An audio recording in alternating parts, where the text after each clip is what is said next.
The massive chamber of the Galactic Concordat Council stretched farther than human eyes could easily see.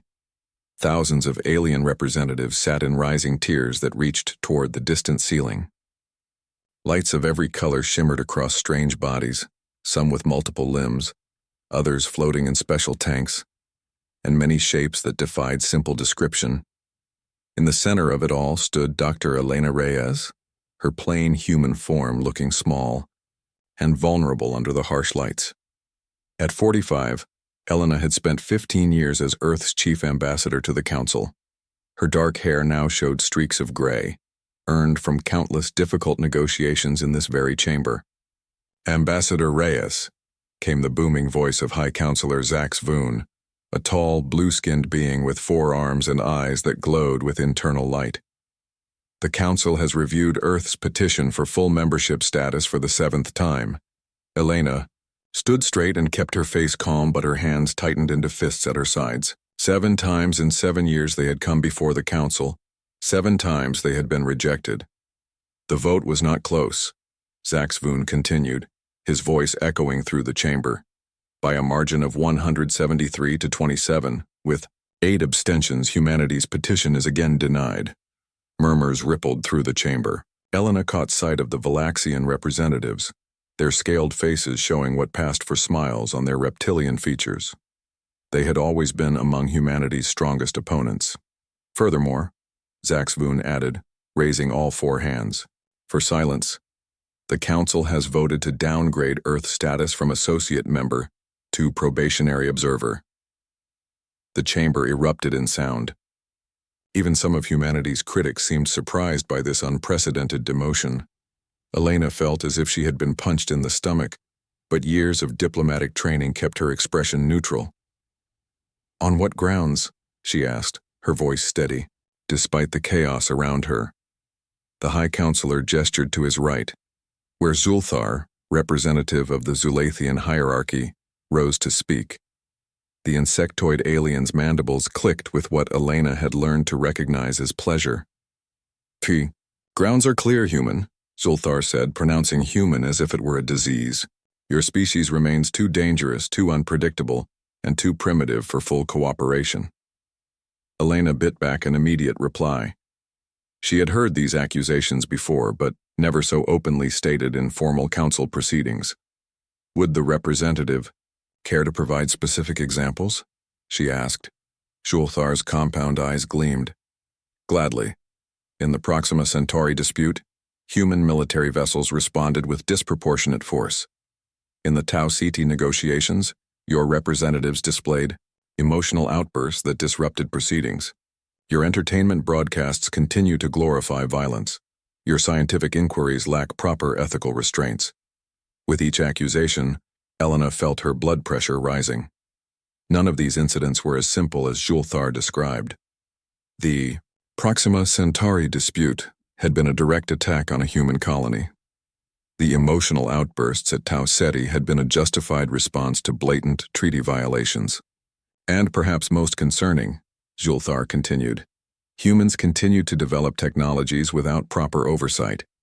Your artificial intelligence programs, quantum field manipulations, and biological experiments proceed without council supervision. Elena took a deep breath. The Concordat Charter guarantees technological autonomy to all member species, even provisional ones. "A provision we now question," Zulthar replied. "Which brings me to our final recommendation. That humans be forbidden from independent space travel beyond their home system due to their destabilizing influence." The chamber fell silent. This was unprecedented, a direct attempt to cage humanity in its birth system. Elena looked around the chamber, meeting the eyes, optical sensors, and sensory organs of the representatives. Some looked away, uncomfortable with Zulthar's proposal. Others nodded in agreement, most simply observed, unwilling to oppose the powerful Zulathian hierarchy. In that moment something changed in Elena Reyes. 15 years of careful diplomacy, of swallowing insults, of explaining humanity to beings who had no interest in understanding. 15 years of patience. Gone in an instant. She turned to her human delegation, 12 men and women who had worked tirelessly beside her. Their faces showed shock, anger, and resignation. Commander Jackson, their military liaison, gave her a slight nod. Dr. Chen, their chief scientist, closed her eyes briefly before meeting Elena's gaze with new resolve. They all knew what needed to happen. They had discussed this possibility, though none had believed it would actually come to pass. Elena turned back to face the council. With deliberate slowness, she reached up to her collar and unpinned her translator, the small device that converted her words into the standard concordat language format. A ripple of surprise moved through the chamber as she placed the translator on the podium before her. Ambassador? High Counselor Zax Voon leaned forward, confusion evident in his glowing eyes. Elena spoke in unaugmented English, knowing the council's translation matrices would understand her words, but not the emotion behind them. For 15 years, humanity has worked in good faith with the concordat. We have shared our resources, fought in your wars, healed your sick, fed your hungry, and expanded scientific knowledge for all. In return, we have been insulted, restricted, and treated as children. She paused, looking directly at Shulthar. We're done. Effective immediately, humanity withdraws from the Galactic Concordat. The chamber erupted in chaos. Some representatives rose to their feet or equivalent appendages. Others activated communication devices. The Valaxians looked suddenly uncertain. Their earlier smugness vanished. Zax Voon was shouting something, but Elena no longer cared. She turned to her delegation and nodded. As one, they all removed their translators and placed them on the table. You can't simply withdraw. Shulthar's translated voice cut through the noise. There are procedures, treaties, obligations. Elena turned back one last time. Watch us. With that, she walked toward the exit, her delegation following in perfect formation. Behind them, the council descended into disorder. The archivists, oldest species in the concordat, broke their usual silence to call for order. Several representatives rushed toward the human delegation, but stopped short when Commander Jackson turned to face them. As the great doors closed behind them, Elena heard someone call her name. She did not look back. In the transport bay, Captain Singh awaited with their shuttle. Orders, Ambassador? He asked, though his expression suggested he already knew. Inform all human ships, stations, and representatives, Elena said. The withdrawal begins now. We're going home. As their shuttle broke free from the massive council station, Elena watched the stars come into view. What now? Asked Dr. Chen. Quietly.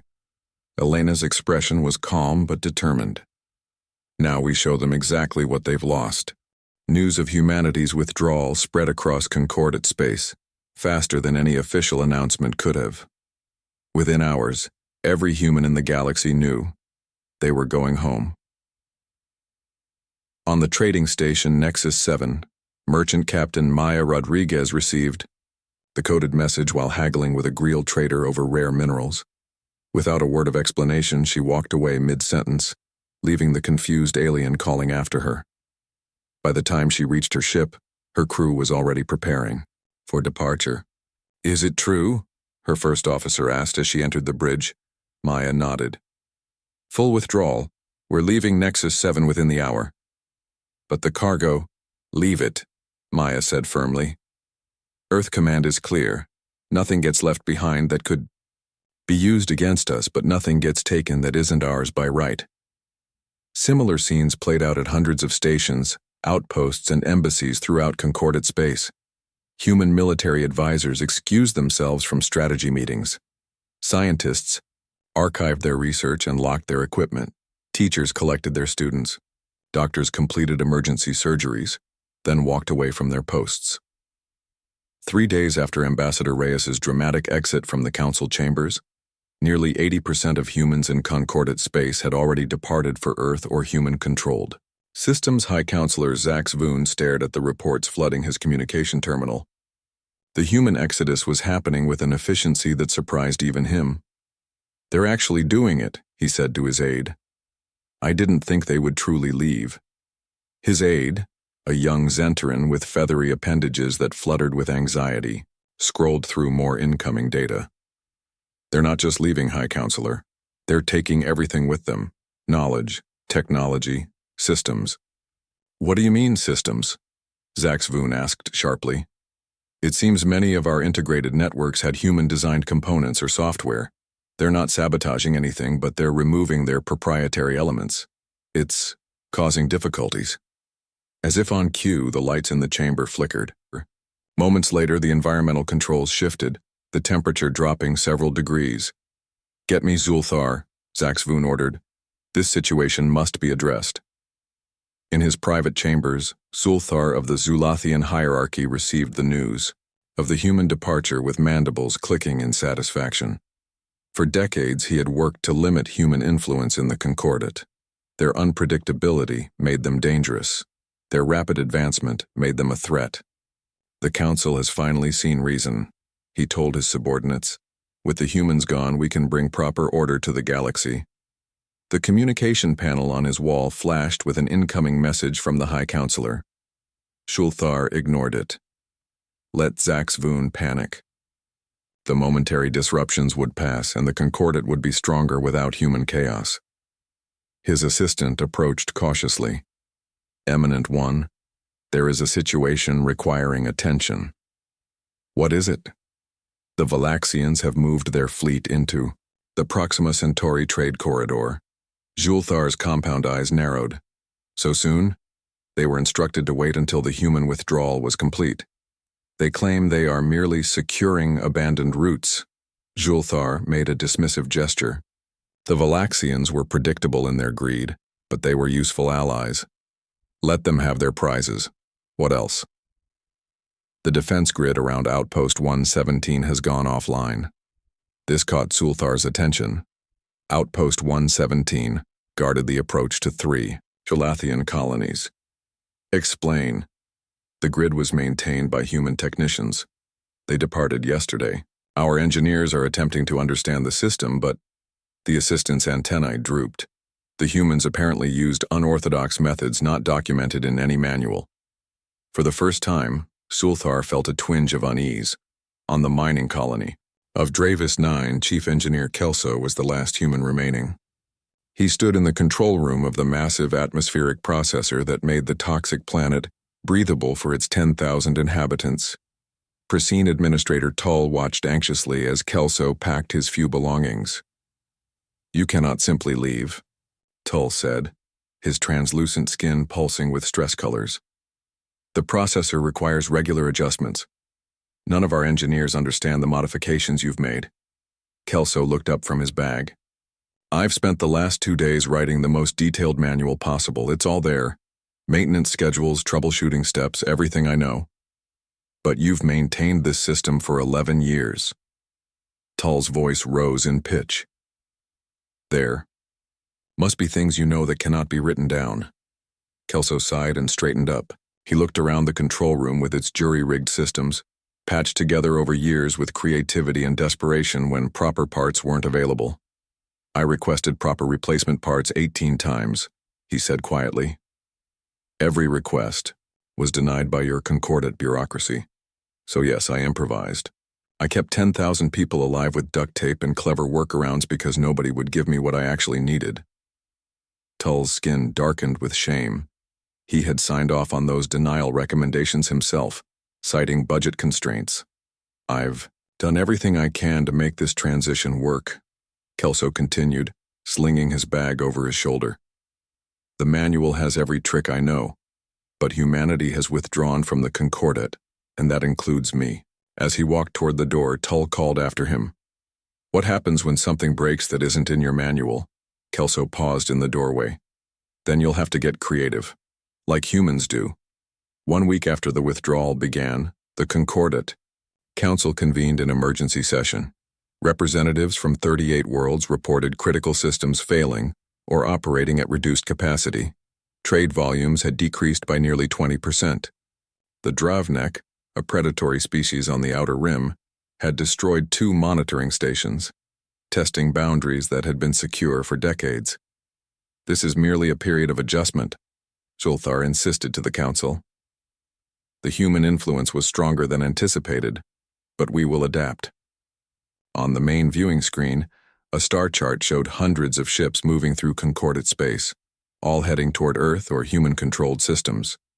The exodus was nearly complete. In the back of the chamber, the archivist representative, AOA, member of the oldest species in the concordat, observed in silence. Unlike most council members, the archivists had watched civilizations rise and fall over thousands of years. They had voted neither for nor against the human membership petition. Now, as the council argued over how to respond to the human withdrawal, the archivist touched a small communicator on his wrist.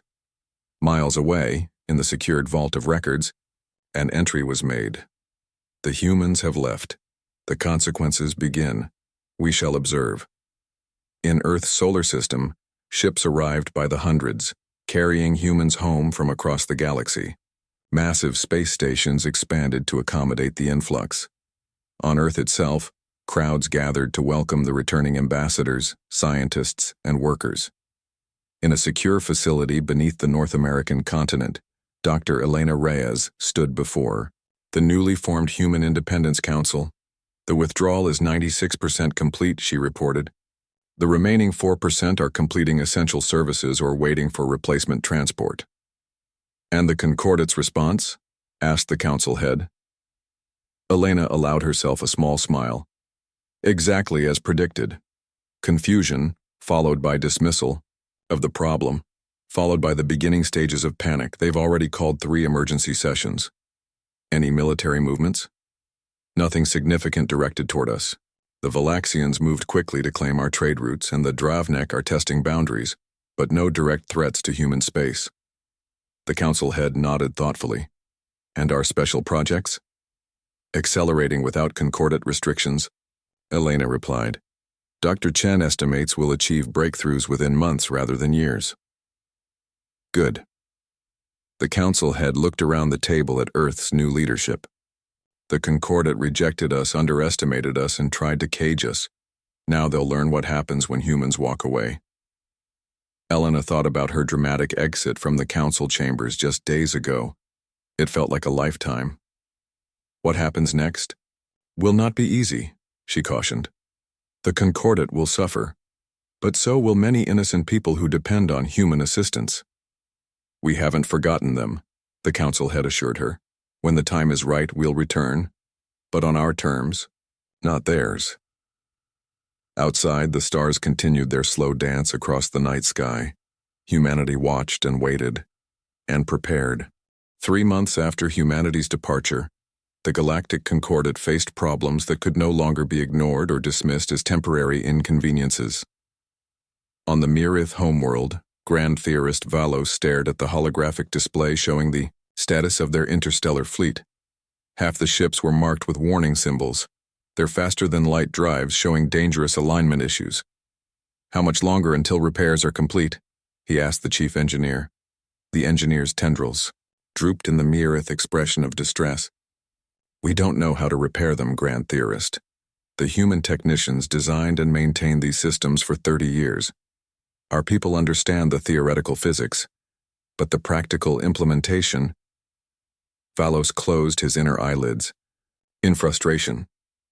The Mirith were masters of abstract mathematics and theoretical science. Their species had developed the equations that made faster-than-light travel possible, but the actual engineering had always been done by others, primarily humans, with their strange talent for making theoretical concepts work in the real world. What about the repair manuals?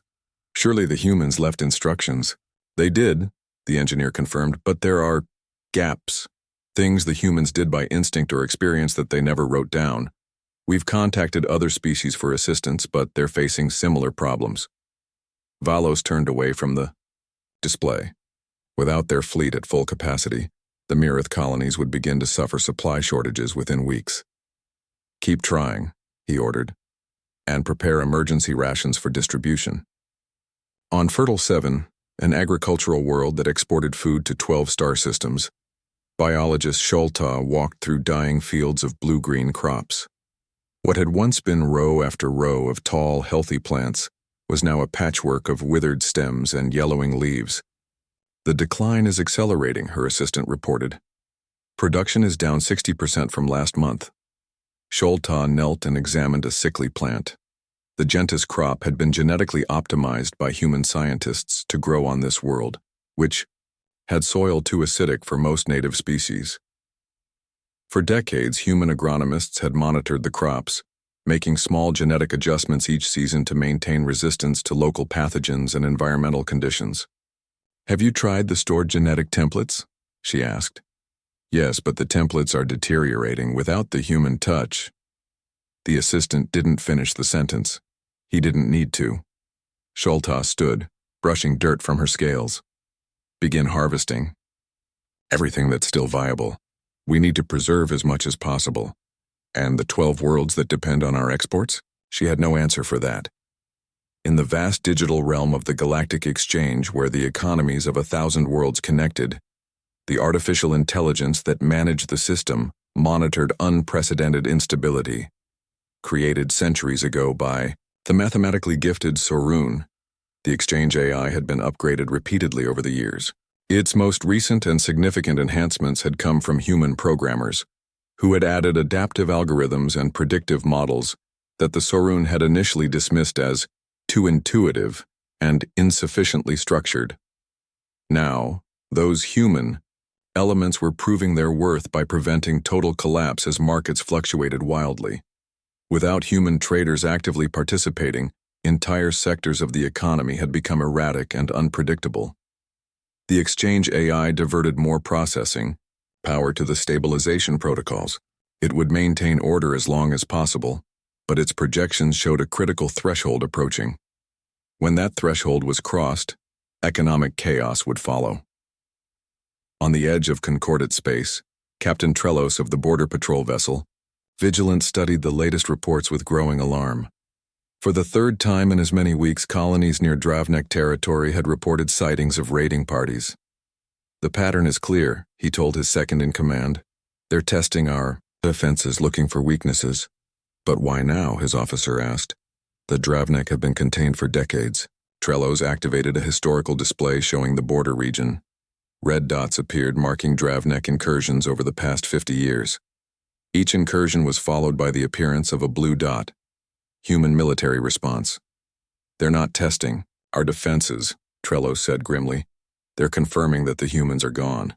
The Dravnek had been the most violent species encountered by the concordat, their biology driving them to expand their territory through conquest.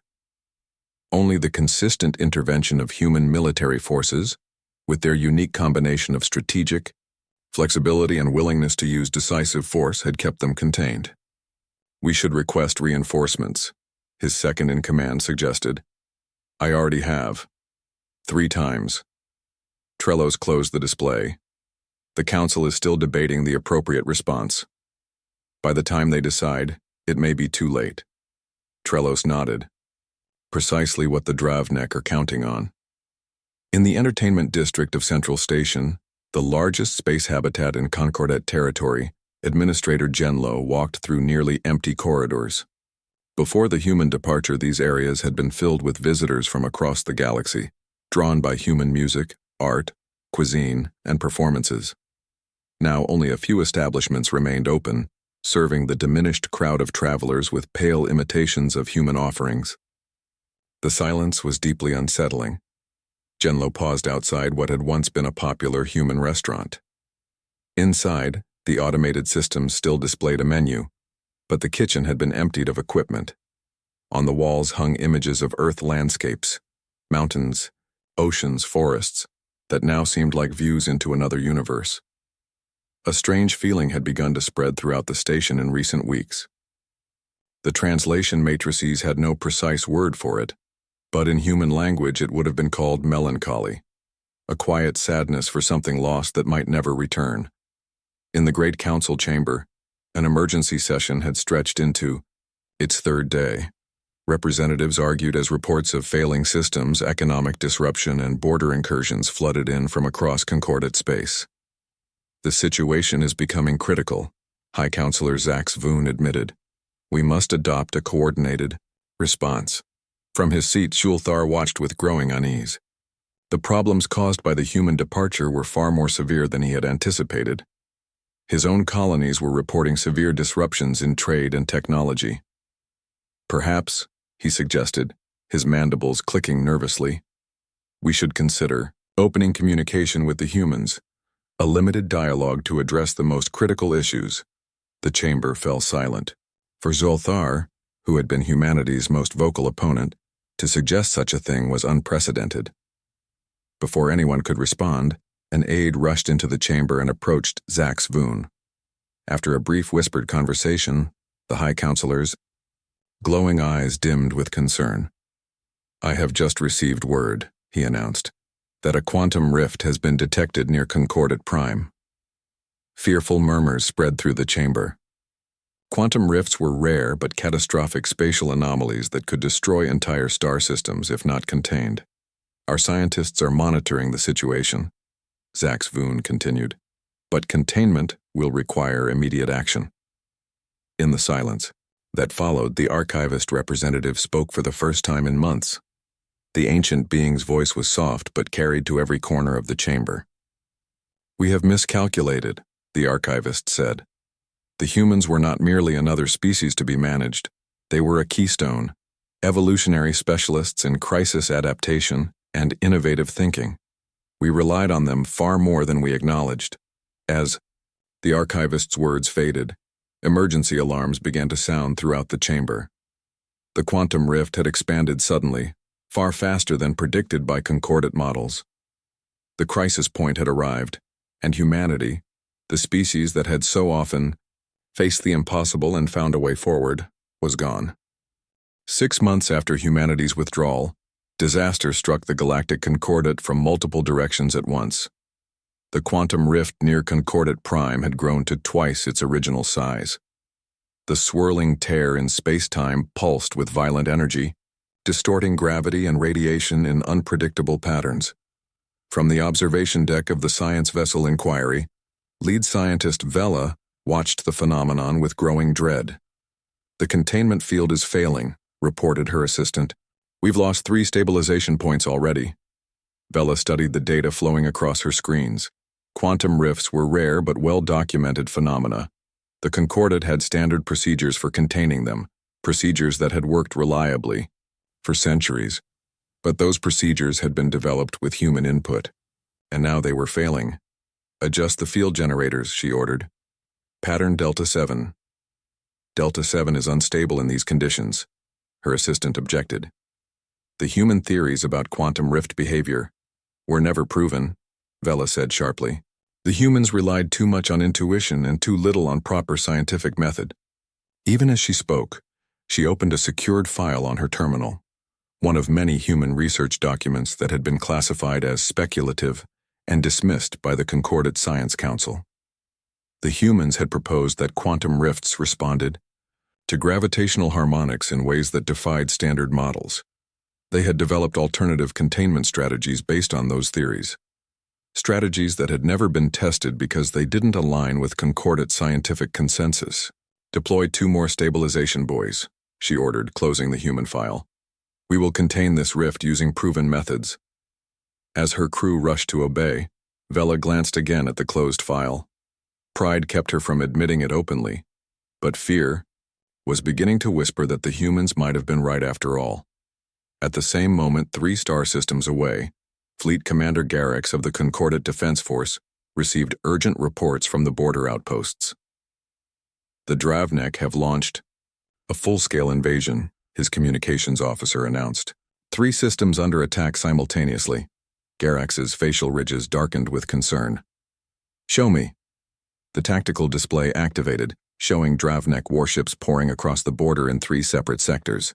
Concordat defense stations were already falling, their outdated weapons no match for the Dravnek vessels.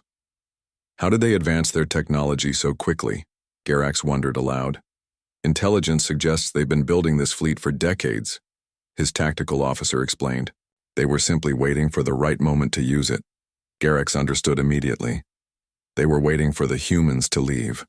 For 30 years, human military advisors had worked with the Concordat Defense Force, introducing unconventional, tactics and flexible response strategies that the more rigid concordat military structure had initially resisted.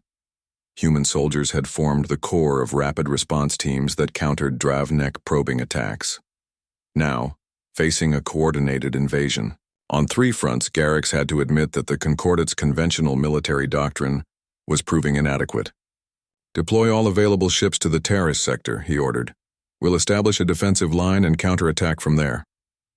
"Sir," his tactical officer said hesitantly, "that's not how the humans would have responded. They would have—" "The humans are gone," Garrix snapped. "We will defend the concordat our way now." But as reports of falling outposts continued to flood in, doubt crept into his mind. Perhaps the human way had merit after all. In the council chambers on Concordat Prime, emergency alarms wailed as representatives argued over how to respond to the dual crises. The quantum rift was now visible in the sky above the capital, a twisted, purple gash in reality that grew larger by the hour. Meanwhile, reports from the border regions painted a grim picture of the Dravnek advance. "We must evacuate Concordat Prime," insisted Representative Laurel of the Bentari Confederation. "The quantum rift cannot be contained with our current technology." "Abandon the capital?" Zulthar's mandibles clicked in agitation. "Unthinkable. We must divert all scientific resources to solving the containment problem." "And what of the Dravnek invasion?" demanded another representative. 3 colony worlds have already fallen. Millions of citizens are fleeing or already captured." High Counselor Zax Voon raised all forearms for silence. "We must address both crises at once. The Defense Force will deploy to protect our core systems while our scientists work to contain the rift." "With what resources?" Laurel asked bitterly. "Our fleet is already stretched thin. Our scientific teams are failing. Perhaps if we had not driven away the humans—" The chamber erupted in angry shouts. Accusations flew between those who had supported the human membership petition and those who had opposed it. Old grudges and fresh fears turned the council into a chaotic scene of recrimination. Amid the turmoil, a junior diplomatic aide approached the High Counselor and whispered in his ear. Zax Voon's glowing eyes widened in surprise. "Silence," he commanded, his amplified voice cutting through the noise. "I have just received an unusual communication." The chamber gradually quieted as representatives turned their attention to the High Counselor. "A message has been detected on old human frequencies," Zax Voon announced. "It appears they have been monitoring our situation." Hope and uncertainty rippled through the assembly. "What do they say?" someone called out. "Nothing, as yet," Zax Voon replied. "The message simply confirmed their awareness of our situation. Whether they intend to offer assistance remains unclear." "We should formally request their help," suggested Representative Laurel. "Beg, you mean," Zulthar said bitterly. "Admit our dependence on a lesser species?" "Lesser?" The archivist's voice cut through the chamber like a blade. "A species that maintained our drives, protected our borders, fed our colonies, and stabilized our economies? Perhaps, Zulthar, it is time to reconsider your definition of lesser." Before Zulthar could respond, the chamber shook violently. Lights flickered as a deep rumble echoed through the structure. "The rift has expanded again," reported a science officer, rushing into the chamber. "Containment has failed completely. Gravitational distortions are affecting Concordat Prime directly." As if to emphasize the point, the massive view screen at the front of the chamber suddenly activated, showing a live feed from orbit. The quantum rift now dominated the view, its swirling energies reaching toward the planet like hungry tendrils. "Evacuation order confirmed," Zax Voon announced, his voice steady despite the fear evident in his glowing eyes. "All representatives, to emergency shuttles immediately." As the council members rushed toward the exits, proximity alarms sounded throughout the chamber. The view screen image shifted to show a new development. Ships were emerging from hyperspace near the rift, ships of unfamiliar design, moving with incredible precision into the rift's influence. At their center flew a vessel larger than any in the Concordat fleet. Its hull gleamed with a strange technology that seemed to bend the very fabric of space-time around it. "Those aren't Dravnek ships," someone whispered. The massive central vessel transmitted on all frequencies, and a familiar face appeared on the chamber's view screen. Dr. Elena Reyes, former human ambassador to the Concordat. "This is Earth Command to Concordat Station," she announced. "We detected the quantum event from our monitoring buoys. We're here to help with evacuation and containment. Please coordinate your efforts with our fleet." As her words echoed through the chamber, the council members stood frozen between fear and hope. The humans had returned, but would they truly help those who had rejected them? Or had they come merely to witness the Concordat's fall? The council chamber fell silent as Dr. Elena Reyes's face filled the massive view screen. 6 months had changed her. Her dark hair now held more streaks of gray, and her expression carried a confidence that hadn't been there before.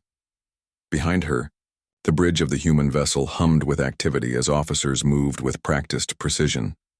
"This is not a negotiation," Elena continued. "The quantum rift will reach critical expansion in less than 2 hours. We're sending evacuation coordinates. Now." High Counselor Zax Voon stepped forward. "Ambassador Reyes." "I am no longer an ambassador," Elena corrected him. "I am Admiral Reyes of Earth Command. My fleet is here on a humanitarian mission only." Julthar pushed past Zax Voon. "We do not require human assistance. Our containment procedures have failed," Elena finished for him. "We've been monitoring the rift since it formed. Your conventional approach to containment actually accelerated its growth. Our ships are equipped with quantum field manipulators that can stabilize the rift, but we must act quickly." As if to emphasize her point, the chamber shook again as another gravitational wave hit the planet. Warning lights flashed throughout the room. "Accept their help," the archivist said quietly to Zax Voon. "Pride has cost us enough already." After a moment's hesitation, Zax Voon nodded. "We accept your assistance, Admiral Reyes. What do you require? From us?" Elena's expression remained neutral. "Clear all Concordat vessels from the area around the rift. Our ships need maneuvering space. And begin evacuation of the capital immediately. We can't guarantee surface stability during the containment process." As the transmission ended, Julthar turned to Zax Voon. "You trust them? After we drove them away? They could be here to ensure our destruction, not prevent it." "What choice do we have?" Zax Voon replied. "Besides, if they wanted to see us destroyed, they need only have waited." From the bridge of the UES Prometheus, Elena watched as her fleet moved into position around the quantum rift. The massive flagship held its position at the center of the formation, its revolutionary drive systems allowing it to remain stable even in the chaotic gravitational field. "All ships in position, Admiral," reported her first officer, Commander Jackson. "Begin stabilization sequence," Elena ordered. "Full deployment of quantum field manipulators." Outside the ship, massive panels unfolded from the hulls of the human vessels. A shimmering field of energy formed between them, creating a web that began to enclose the rift. Where Concordat technology had tried to push against the rift's energy, the human approach wrapped around it, working with the quantum fluctuations rather than against them. On the Prometheus's main screen, a simulation showed the rift's expansion, slowing, then stopping. The violent energies continued to swirl but were now contained within the human-generated field. "Phase 1 complete," announced the science officer.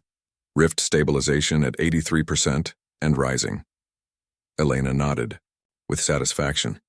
"Begin Phase 2, controlled energy dispersion." As the human fleet worked to contain the quantum rift, evacuation ships streamed away from Concordat Prime. On the planet's surface, millions of beings watched in awe as the purple gash in their sky gradually shrank, surrounded by the glowing web created by human technology. Light years away, at the edge of Concordat space, the Dravnik invasion fleet continued its advance toward the border colonies. General Kraz, leader of the Dravnik forces, reviewed the battle reports with satisfaction. 3 Concordat defense stations had already fallen, and resistance on the ground was crumbling. "Their defenses are as weak as our scouts reported," he told his commanders. "Without the humans to support them, the Concordat has no effective strategy against our forces." "General," his sensor officer called out, "we're detecting new ships entering the Taris sector." "Concordat reinforcements?" Kraz asked, unconcerned. No, sir. Unknown configuration, but... The officer hesitated. They match partial profiles of human vessels, though much more advanced.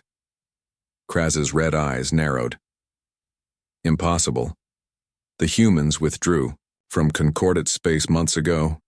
Confirmed visual, General, the officer reported, bringing up an image on the command screen. Kraz stared at the sleek black ships that had appeared at the edge of the battle zone. They were smaller than his massive war cruisers but moved with incredible speed and precision. As he watched, the human vessels deployed in a formation he had never seen before. Not the rigid patterns of concordat ships, but an organic, flowing arrangement that seemed to shift in response to his fleet's movements.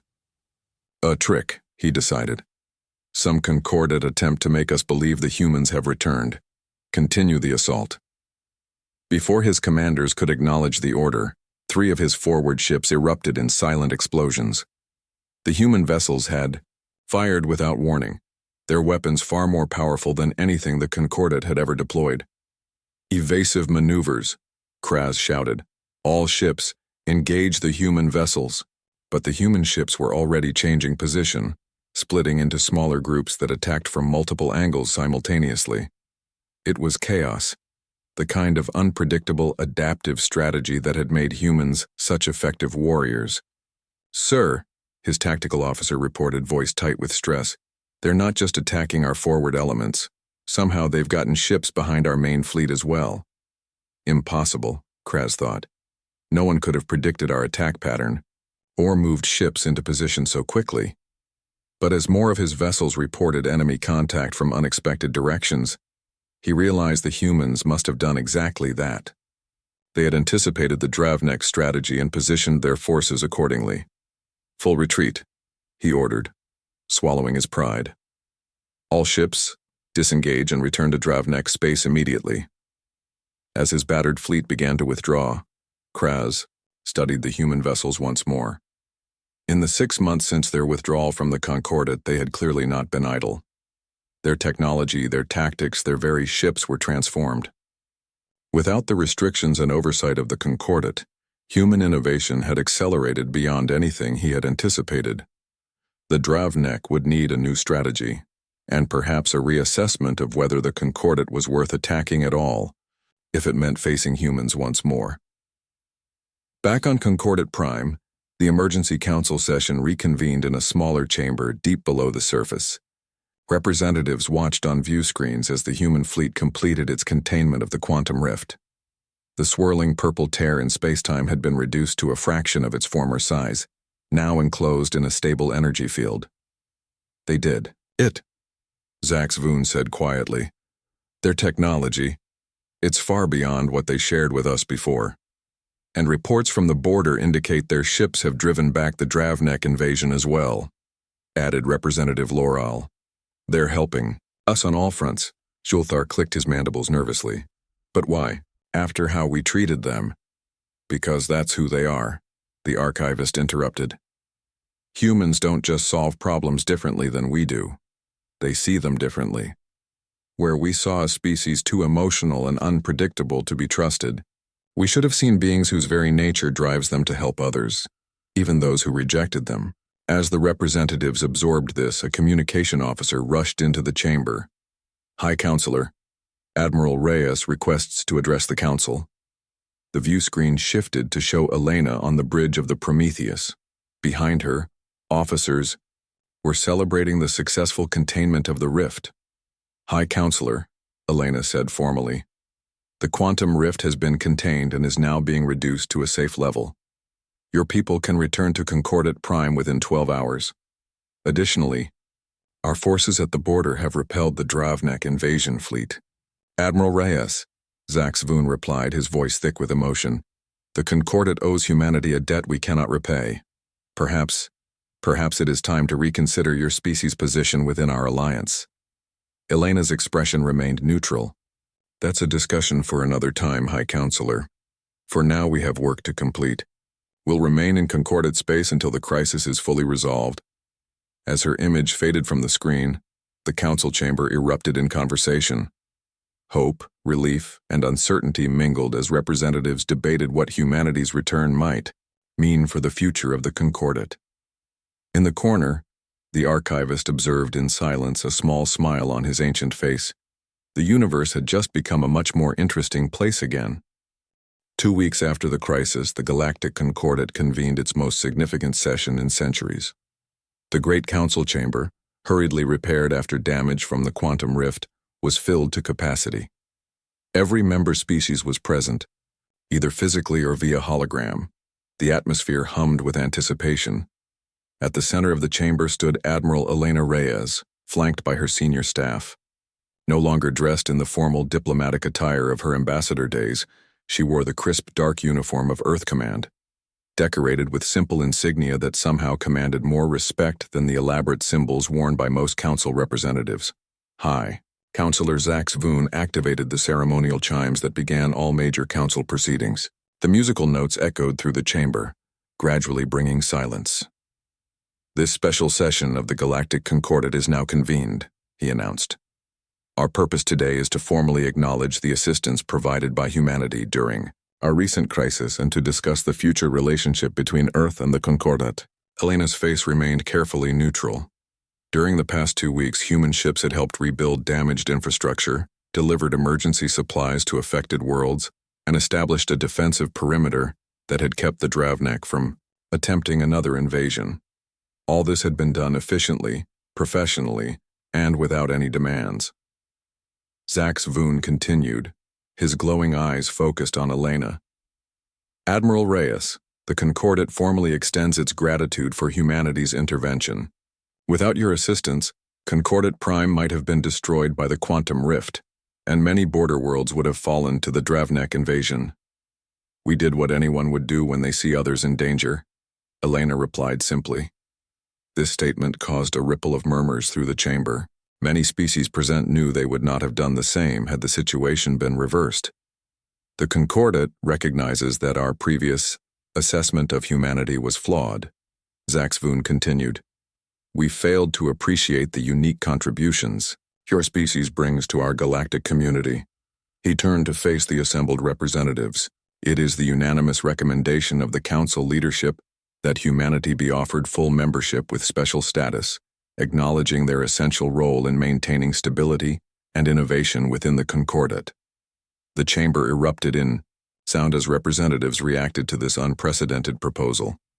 Special status had never been granted to any species in the Concordat's history. From his seat, Shulthar watched in silence. The former vocal opponent of humanity had been unusually quiet since the crisis. Reports suggested that his own homeworld had been among those saved by human intervention when the quantum rift threatened to expand into their star system. As the noise subsided, all eyes turned to Elena. The offer was clear, a complete reversal of the Council's previous position, with honors and privileges never before extended to any species. Elena took a moment before responding, her gaze sweeping across the chamber. "High Counselor, representatives of the Concordat, humanity appreciates your offer and recognition. However, we must decline full membership under the current Concordat structure." Shocked silence fell over the assembly. After all, humanity had done, after all they had been offered, they were refusing. "Allow me to explain," Elena continued, her voice calm but carrying an undercurrent of strength that filled the chamber. "Humanity doesn't seek dominance or special privilege. We never did. What we want is recognition of a simple truth. Diversity of thought and approach strengthens us all. The universe is too vast, too complex for any single evolutionary path to claim superiority." She activated a small device on her wrist, and holographic displays appeared throughout the chamber. They showed data streams illustrating what humanity had achieved during their 6 months of independence. Revolutionary advances in quantum field manipulation, new medical technologies, sustainable ecosystem designs, and defensive capabilities. During our time away from the Concordat, without the restrictions that had been placed on our development, humanity made these advancements, Elena explained. We could keep these discoveries to ourselves. We could form our own alliance with species who value our approach to problem-solving. She paused, looking directly at Zaxvoon. But that's not who we are. Humans don't just survive crises, we forge connections. We don't just solve problems, we transform them into opportunities. The holographic displays shifted to show images of human ships assisting with evacuations, delivering supplies to affected worlds, and working side by side with concordat species to rebuild damaged infrastructure. We are willing to rejoin the concordat, Elena said, not as supplicants but as partners. And for that to happen, we propose 3 conditions. The chamber was utterly silent as she outlined humanity's terms. No more attempts to constrain human innovation, equal representation on all councils, and a fundamental rewriting of the concordat charter to celebrate diversity rather than enforce conformity. The old concordat sought to make all species follow the same path, Elena concluded. The new concordat must recognize that different evolutionary paths offer different strengths. Together, we can be far more than the sum of our parts. As she finished speaking, no one moved or spoke. Her proposal was not just about humanity's place in the concordat. It was about transforming the very nature of the alliance itself. Finally, the archivist rose from his seat. As the representative of the oldest species in the concordat, his words carried special weight. For 10,000 years, the archivist said, his ancient voice strong despite his frail appearance, the concordat has sought stability through uniformity. We believed that differences were dangerous, that unpredictability must be contained. In humanity, we saw our greatest challenge to that belief, a species that thrived on change, that embraced the unknown. He turned slowly, meeting the eyes of the assembled representatives. We tried to change them. Instead, perhaps it is time we learned from them. The archivist raised his hand in the ancient gesture of assent. I support Admiral Reyes's proposal. Let the concordat be reborn into something greater than we had imagined. One by one, other representatives began to rise, raising their hands, tentacles, or appendages in support. Not all, some remained seated, their opposition clear, but more and more stood until the majority was evident. High Counselor Zaxvoon bowed his head in acknowledgement. The Council accepts your terms, Admiral Reyes. A committee will be formed immediately to begin rewriting the concordat charter along the principles you have outlined. Elena nodded, finally allowing a small smile. Then Earth accepts your invitation. We look forward to building a new future together. As representatives began to move about the chamber, discussing the historic decision, a young Zulathian diplomat approached Elena.